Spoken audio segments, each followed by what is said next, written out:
Christopher David Hanson. You're listening to Native Americana Audio Cafe.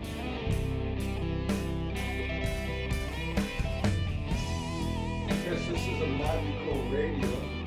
Yeah, is that analog?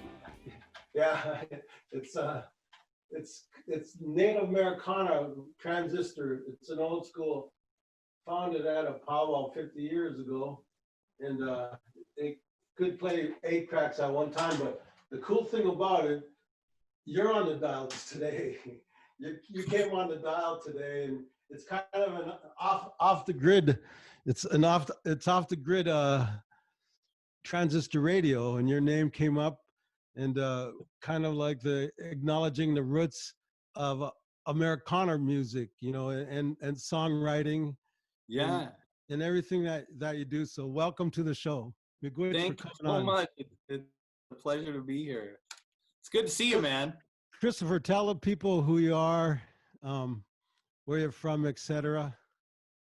I'm Christopher David Hanson. I live up in northern Minnesota, right between Babbitt and Ely, out on a little lake called Birch Lake. Well, it's not very little. It's about 20 miles long.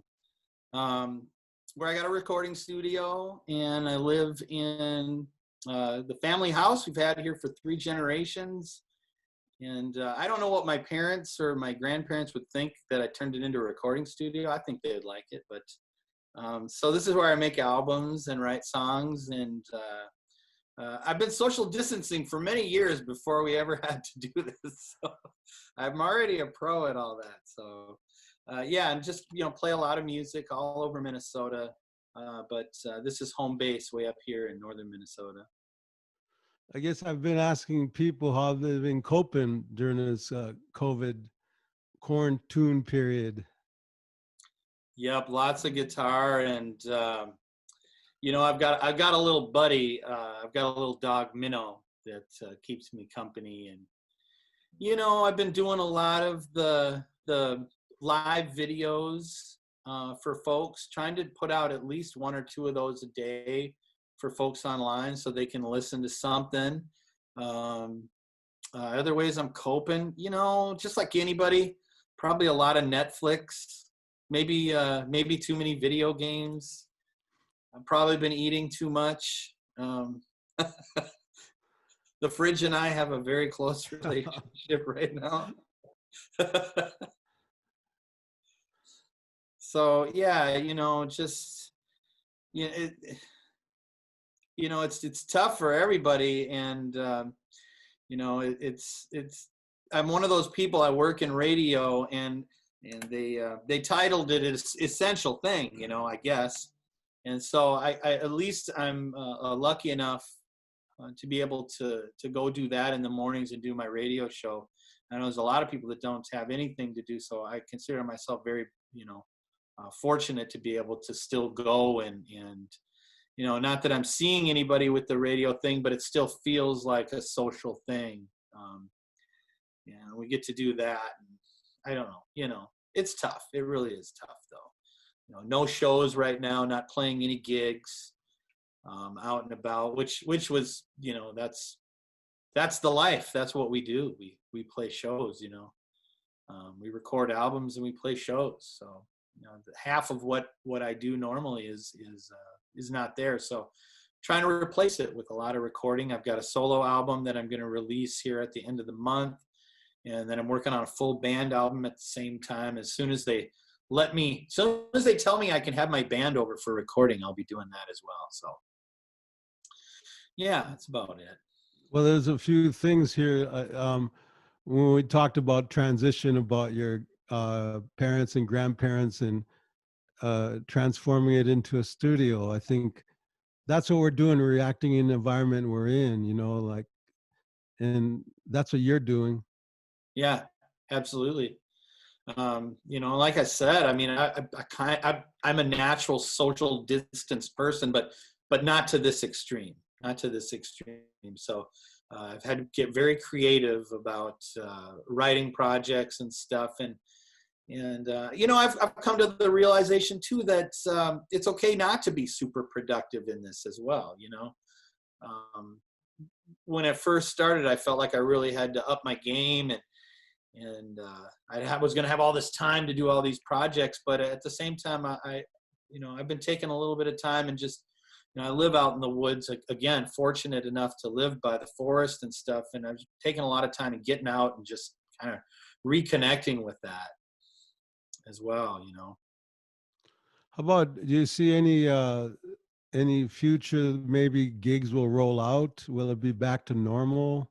The Ray of Hope that I've seen, I booked a show at the Rife Art Center in Grand Rapids for the 21st of this month, and it's unique. They're going to set up a stage in the parking lot, and they're going to allow, I'm not sure the exact number of cars. I think it was 20 cars that are going to allow in there, spaced out, and it will be kind of like the old drive-in movies, but it'll be a drive-in concert. So I'll be on the stage. There'll be a sound system. Folks can roll up, open their windows. I suppose if you had a flatbed truck, you could get out and jump in the back of the truck and dance if you wanted. But yeah, the promoters and the artists are starting to get creative and figure out, how are we going to get this music out to people, and how are we going to do shows? And that's the first ray of hope that I've got. I booked that just last week. So we'll see how that goes. I'm excited about it, a little nervous, but it is a ray of hope. It's finding a way to get the art out. There's a lot of things we're going to talk about, but one of the things I admire is your prolificness in your songwriting. Any tips? What do you get? Melody first, riffs first, words? Oh, right. It's kind of like, I wish there was a straight formula for it. I'm sure I'm just like you. I'm just always looking for that topic. I think I write my best songs when I've got a topic to start with. I feel like I have to work 10 times harder when I start with a riff first and then try to put lyrics into it, as to when I've got an idea. Like when I wrote Monster in the Woods, I had that phrase in my mind when I wrote that song, and then the song popped out in 5 minutes. When I go the other way, it's a little bit tougher. But the other thing I've been doing is I joined this singer-songwriter challenge group, and I may send you a link to it later. It's really fun. And every 2 weeks, they give us a prompt word. And it may be a word, maybe it's a picture, or a topic. And then you don't have to use it in the song, but it's the anchor to write a song around. And then all of us songwriters write that song around that, and then we post it onto this page, and then we all critique each other's work. And it's really cool. It keeps you sharp, and it keeps you writing. And the nice thing about that group is that it's not about perfection. They don't want you to get it perfect. They want you to send in this is my rough idea for a song. And then the other songwriters will chime in and say, okay, this lyric really worked. You should use that again. Or that chorus is really catchy. You should do that at the beginning, or steal that melody and bring it over here. It's really nice. It's for all levels of songwriters. It's just, you can look it up. There's challenge groups all over Facebook, but it's a singer-songwriter challenge workshop, and you can find it on Facebook. It's really cool. That keeps me sharp, keeps me, I've always thought about songwriting as, when I was young, it had to be inspired. And I've gotten to the point where I can't rely on inspiration all the time. It's kind of like a muscle. You got to work it out. Even when you don't feel like writing, it's still good to work the craft and maybe not write your best song. Maybe you don't play it for anybody, but work the craft, and push through. I think I had probably about a month ago where I wrote 5 songs in a row, and they were all absolute junk, and I couldn't stand them. And then the one, and I felt like I forgot how to do it. I'm like, I don't know how to write songs anymore, I guess. I guess I forgot how. And then the next song I wrote after those 5 turned out to be something that I'm going to put on an album. So it was about pushing through and just, getting through that rough spot and just keep doing it. Keep doing it. How about Monster in the Woods? What is that song? Right. So Can you play us living out here, a verse of it or something? Or yeah, what was it?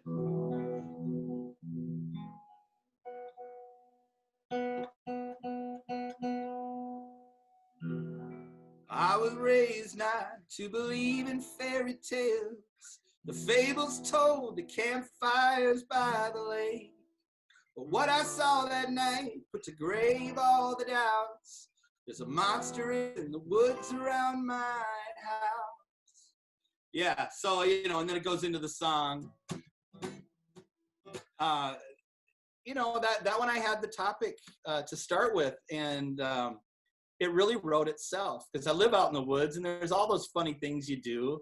I mean, I'm the same guy that still runs up the stairs from the basement when it's dark a little bit faster than I would normally go up the stairs in the daytime. So it's easier for me to tap into that feeling and write those lyrics. And that was a really fun song. We had Eric Berry from Trampled by Turtles come in and play mandolin on that on the album. So it turned into a really special thing. We recorded that at Rich Matson's place, Sparta Sound. That was so fun. And the song literally came out in like 5 minutes because I had that anchor, that topic to start with. that's some good, really great insights in songwriting. You know, a lot of people, they don't realize the inspiration, you know, when songs fall and kind of write themselves. But then Yeah. we know you're disciplined about it. And I know disciplined songwriters, you know, like, and it does help to work that muscle. So it's habit. Right. Well, it's just, you know, and I think what happens is of course I love the inspiration. That is the best. When those songs, when the ether of the universe gives you that song and it writes itself, that's the moments I live for. That I live for writing those songs. Those are my favorite songs.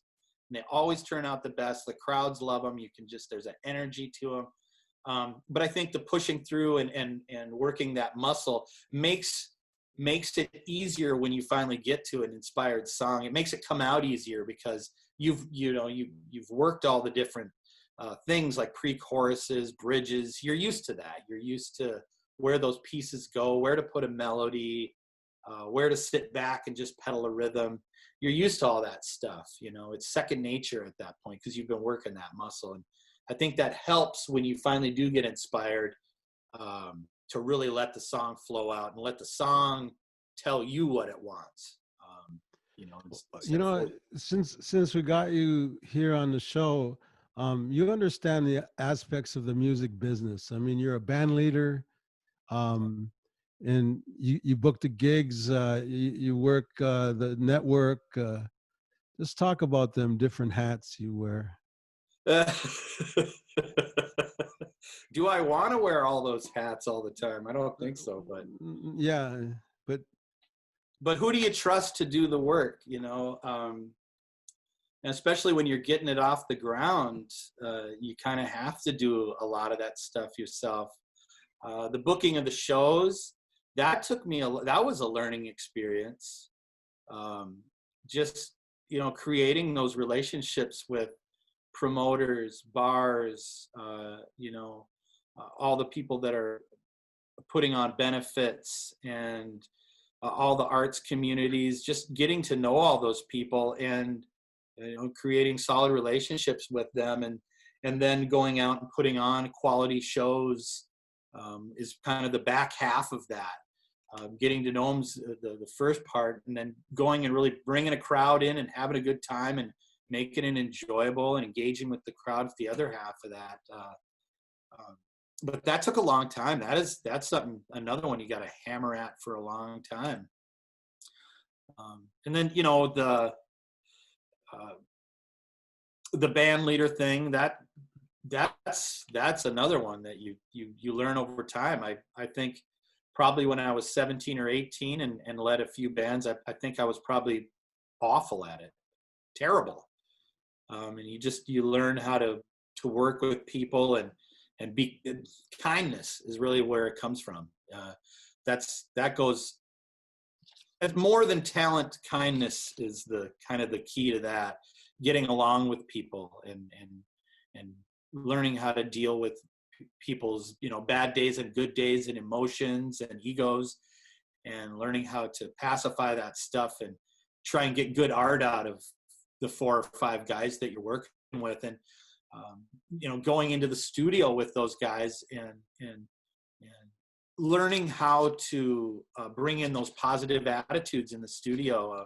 I think a few of my first studio experiences, there's probably more swear words than there were actual lyrics, but as I've, gone forward with it, I've one of my mottos, especially with everyone I work with, is bring a great attitude in. And if somebody's having a bad day in the studio, just let them know that it's okay to have a bad day in the studio. Be encouraging, because that positive attitude becomes super contagious. And then you end up with these beautiful albums of people holding each other up and helping each other, instead of the opposite of that, which, we've all been in that place too. But, it's been a learning experience. And I think kindness is the main thing I've learned out of all of it.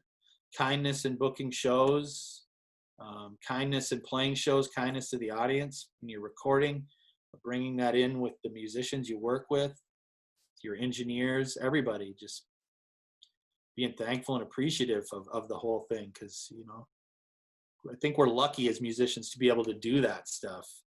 Another thing we want to talk about is your radio show, and that's so cool. That's so much fun. It's called The Color of My Radio Minnesota Music Hour. And I'll tell you how it started. Just going out and playing shows with all these bands. When you're playing with bands, you know how it is. We swap CDs. We always get, here's my CD. They give me their CDs. And I ended up with this pile of just amazing music. And I could not believe for the life of me why I wasn't hearing this stuff on the radio. And I was hearing all these songs that I don't want to be a judge, but just weren't nearly as good as some of the stuff I was getting handed to me. And so I decided to put together a podcast called Color of My Radio Minnesota Music Hour. And I did the first episode, and then a manager over at WELY asked if I wanted to put it on the radio. I said, sure. So I got the whole thing ready to go, and I got it ready, and I emailed him, and he's like, oh, I quit working there. And I was like, no, what am I going to do? I got this whole show. I spent all this time and curated all these CDs. And so I was bummed out for about a week, and then a friend talked me into going in and pitching it on my own. Said, go in, bring in the files, pitch the show, and see what they say. I was like, all right. So I got the courage up, went in, pitched the show, and they reviewed it. And they got back to me about a week later. They said, yep, we'll pick it up. And so I started making the show, and I produce it here at my house. People send me the CDs either at the radio station there at WELY where I work, or they send them directly to my house, and then I listen to them throughout the week, pick out the tracks that sound good, don't have swear words on them, sound well produced, and I throw them on the show. And the show airs on KBFT Wednesdays at 5, and then also it replays at 11 a.m. And it also plays on WELY Mondays at 4 p.m. and then Sundays at 8 p.m. And it's a full hour of all Minnesota music. You're on there. I play you on there quite often. All kinds of fun bands, though. I couldn't even. There's so many. It's crazy, the pile of music I have. And I will say this: some of the writers that I play on that show are also on that songwriting challenge group. And I've noticed that they get songs for their albums off of that challenge group too. So, yeah, it's kind of neat. It all fits in. The everything fits into the circle of entertainment and music, Yeah, and activism and community service. And wow, yeah, you're a treasure. You're a treasure, man. That's great. Thank you. That means a lot to me. I will honestly say that one of the reasons that I wanted to put that show on was never for any like financial benefit or anything at all. It was really, I felt like I was in a position where I could do something with this and make a program. I had all the music, we'd been swapping CDs with all these bands forever. And it just felt selfish not to do something with it. When I had the studio here at the house, I had the music from all these artists. It just seemed like something I had to do. I had to do it. So. And Christopher, that's something we want your support and help with the young native writers to be able to submit their CDs to your show and things like that. And Yeah. I know you listen to it and put us a plug in there, Absolutely, always. Yeah. And they can send it to the WELY radio station, care of Chris Hanson. And if you go online, just look up WELY. You can look up their info and get the address. Send it to me right there. I think it's 133 East Chapman Street, Ely, Minnesota. And just put care of Chris Hanson, and I will check it out, and I will try and get it on the radio. Just no swear words. Well, Chris, you got a live song for us today? I do. Man, yeah, I'll tell you, with not playing the live shows, because when we play our live shows, we play about 40 songs in a night, and I've been slipping. The lyrics are slipping. I'm forgetting lyrics all over the place. I've had to put myself back on a practice schedule, just like when I was a teen again. And but I got one I think I can do. I'm cheating. I even put the lyrics in front of me, so I don't mess it up for you guys. But it's a song. This was one of those songs that kind of wrote itself, and it's called Candles and Socks. And, when I was a kid, I never knew what to give my mom for Christmas, so I'd get her candles one year, and I'd get her socks, and then I'd get her candles and socks, and I'd get her socks and candles. I think it was this kind of, I always thought of it as like the lazy gift, but it's also a wonderful gift, and it matters, who you get it from, and just that's, someone cares enough to do it. But it ended up writing itself because it had a lot of, history in my mind. So I'll give it to you. It's called Candles and Socks.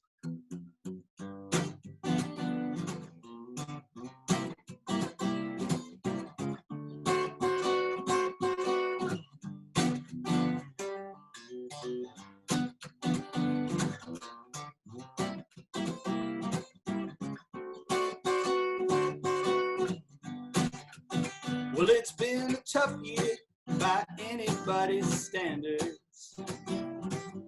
A few setbacks got me a winter cold. And it's little things like this that seem to add up. At least I got some food and the house is warm. And I've been holding on to my horses, saving my spare change for the storm. And it's a rainy, lazy holiday, and I break out my piggy bank and empty all the pennies on the floor.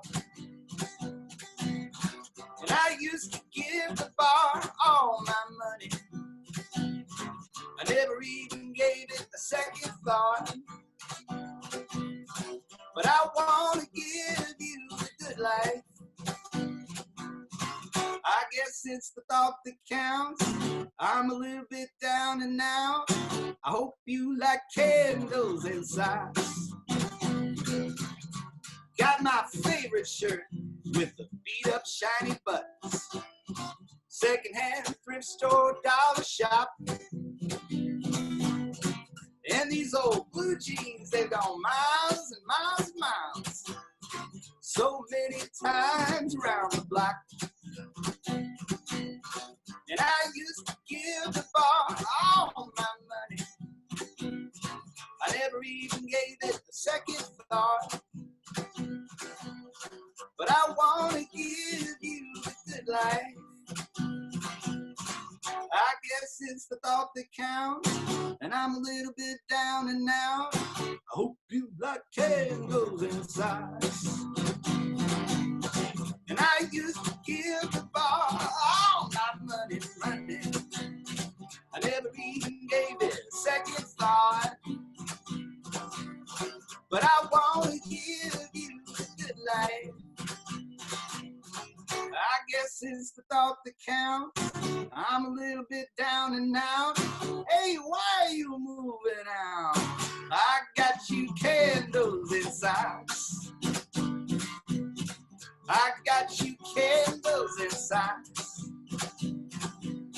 I got you candles inside.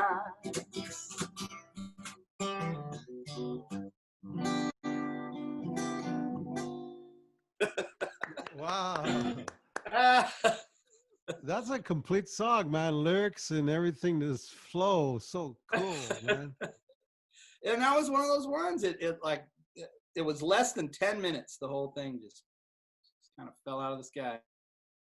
Wow, it's a gift to share that with us today. Sean Chosa, Yeah, you know Sean? yeah, Well, okay, so he makes these puppets, right? yeah. He makes them. They're That's handmade. perfect. That's And we did a whole Muppet video with it, and it's all set in the past. This is Christopher David Hanson. You're listening to Monster in the Woods on Native Americana Audio Cafe. I was raised now to believe in fairy tales, fables told at campfires by the lake. What I saw that night, but to grave all the doubts, there's a monster in the woods around my house.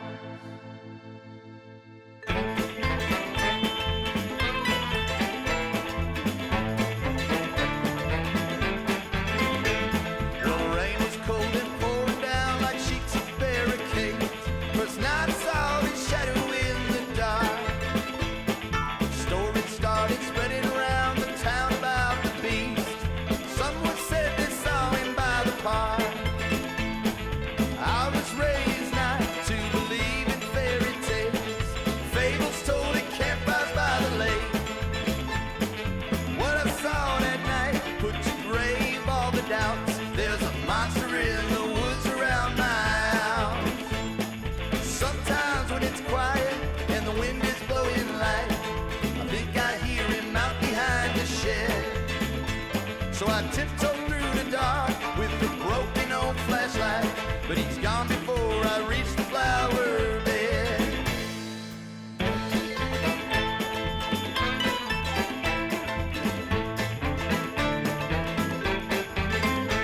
Well, he seems to come around when those northern lights are bright, looking for a meal out by the trash.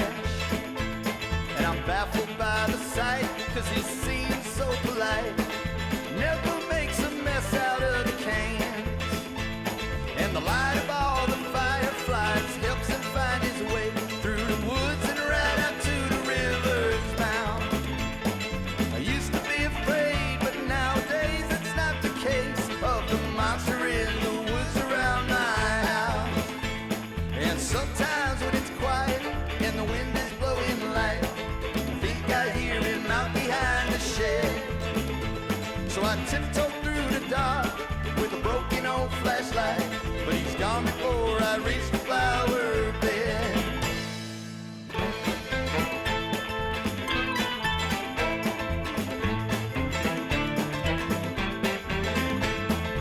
If I had the chance, I might try to catch his name. Seems to me to be a decent wilder man, but the moonlight and his privacy are two things that he has most of us are wishing that we had.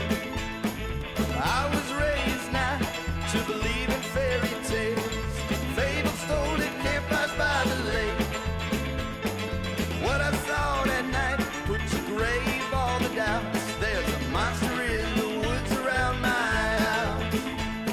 I was raised now to believe in fairy tales, fables told at campfires by the lake. What I saw that night put to grave all the doubts. There's a monster in the woods around my house. Yeah, there's a monster in the woods around my house. Oh, there's a monster in the woods around my house.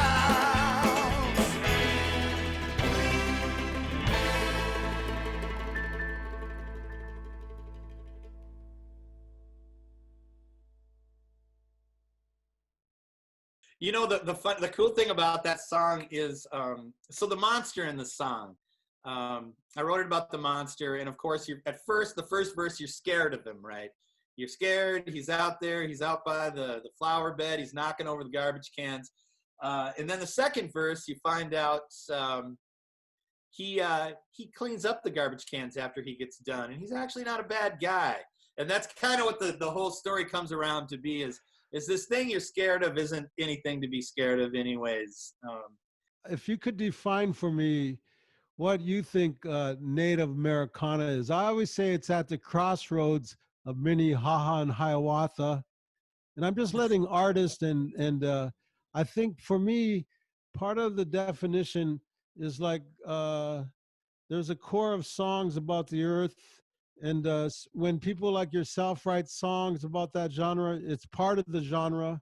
Like when Johnny Cash sings Pocahontas by Neil Young, you know, songs like that kind of fit into a neat mystique about it. So what would you think Native Americana is defined as?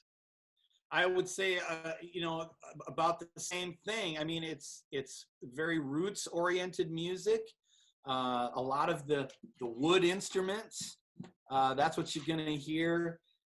As far as the lyrics go, yeah, I mean, I pull from a lot of the really old music right before music split off into genres of like country and rock and roll when they were still one thing. Back even a little bit before like Johnny Cash and stuff, when before the music split off into all these splinter genres and types, that's what we had. And you know, you've got all these instruments from back then that are getting played again nowadays that really, you know, they're not computer based. It's, you know, things that are made by hand, hand instruments played by real people, real breathing people, not push button music. You know, I always talk about the around contact and after 100 years or so of contact, they knew a lot about three barrios of music, and one was the Caribbean barrio from the Caribbean and Africa, and the other barrio was the Celtic barrio from Europe and Ireland and Scotland and England, and the third barrio, which they don't know about, was very influential, was the Native American barrio.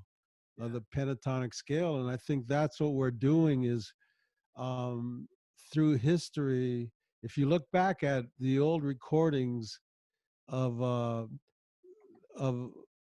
cylinder and history, something changed in the Celtic barrio, you know, the old folk musics and things like that. Songwriters like yourself have started to emerge. Yeah.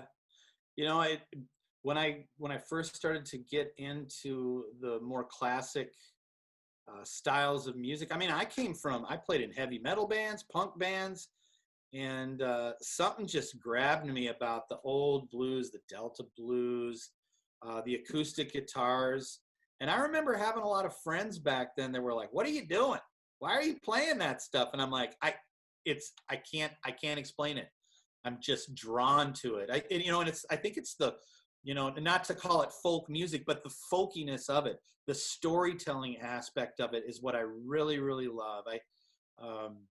You know, a lot of the things that I played when I was younger in those heavier bands was riff-oriented music, but deep in my soul, I was really connected to story-based songs and things that were timeless, things that, you know, you listen to a song, you'll be able to listen to a Willie Nelson song in 200 years and it will still hold up as a strong story song, and it will still be beautiful with beautiful melody.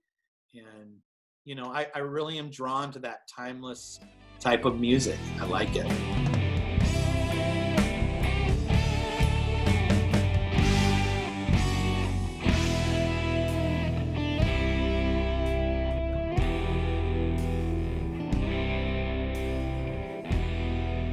Great to have a fellow musician from up there on the show. Man, you got to stop out to the place. I got kayaks. We'll go paddling around. I will. We will do that. Yeah, Okay, and the studio we can make music. All right.